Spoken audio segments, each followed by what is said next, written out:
বিনিয়োগ বৃদ্ধি করা আমাদের বাংলাদেশ ব্যাংকের দায়িত্ব। বিনিয়োগ করবেন বিনিয়োগকারী। আমরা যে জিনিসটা ফলো করছি সেটা হচ্ছে first of all availability of fund, অর্থাৎ ফরেন এক্সচেঞ্জ আমরা দিতে পারছি।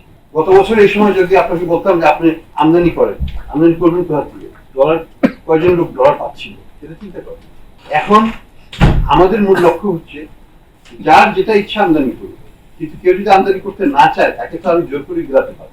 কাঁচামালের আমদানি কিন্তু বেড়েছে, কাজে এক্সপোর্টের জন্য যেটা দরকার সেটা হচ্ছে কাঁচামাল। আমাদের যথেষ্ট ক্যাপাসিটি আছে। গার্মেন্টস সেক্টরের সাথে আপনারা কথা বলে দেখেন যে তাদের ক্যাপাসিটি কতটা হিউজ। ওয়ার্ল্ডের বিগেস্ট ক্যাপাসিটি বাংলাদেশের সারপ্লাস ক্যাপাসিটি। আমাদের যদি আগামী 1-2 বছর বিনিয়োগ গার্মেন্টস সেক্টরে নাও হয়, আমাদের কিন্তু রপ্তানি কমবে না। আমাদের রপ্তানি আমাদের চাহিদাটা যদি আমরা বাড়াতে পারি, আমাদের রপ্তানি বাড়বে। সব মশার বিরুদ্ধে সুরক্ষা দিতে এলো বসুন্ধরা এক্সট্রিম অ্যারোসল, মশার বিরুদ্ধে এক্সট্রিম সুরক্ষা। আমরা যদি কাঁচামালের আমদানি যদি বৃদ্ধি দেখতে পারি, আমাদের রপ্তানি বাড়বে। আমাদের রপ্তানি কি বাড়ছে না? বাড়ছে। তো এই গত বছরের স্ট্রেসের মধ্যে রপ্তানি বেড়েছে। এটা আমি মনে করি যে শুধুমাত্র ইনভেস্টমেন্টের দিকে তাকিয়ে থাকতে হবে না।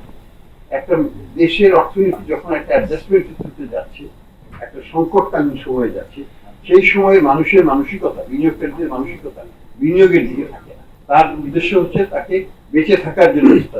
সেখানে সে কাঁচামাল যদি আমদানি করতে পারে, কাঁচামাল দিয়ে তার যে ক্যাপাসিটি আছে সেটাকে যদি মিট করতে পারে, তাহলেই কিন্তু তার সার্ভাইভালটা হয়ে যাবে।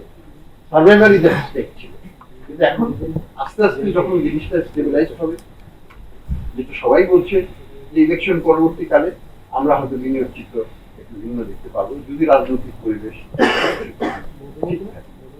বিনিয়োগ বৃদ্ধি করা আমাদের বাংলাদেশ ব্যাংকের দায়িত্ব। বিনিয়োগ করবেন বিনিয়োগকারী। বিনিয়োগের পরিবেশ সৃষ্টি করবে সরকার। আমরা এটাকে ফ্যাসিলিটেট করব কিভাবে?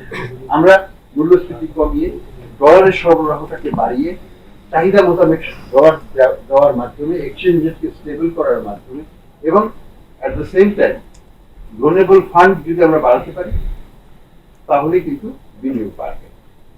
সেটাই আমরা সে লক্ষ্যে কাজ করছি। আজকে আমাদের ব্যালেন্স অফ পেমেন্ট সারপ্লাস হচ্ছে।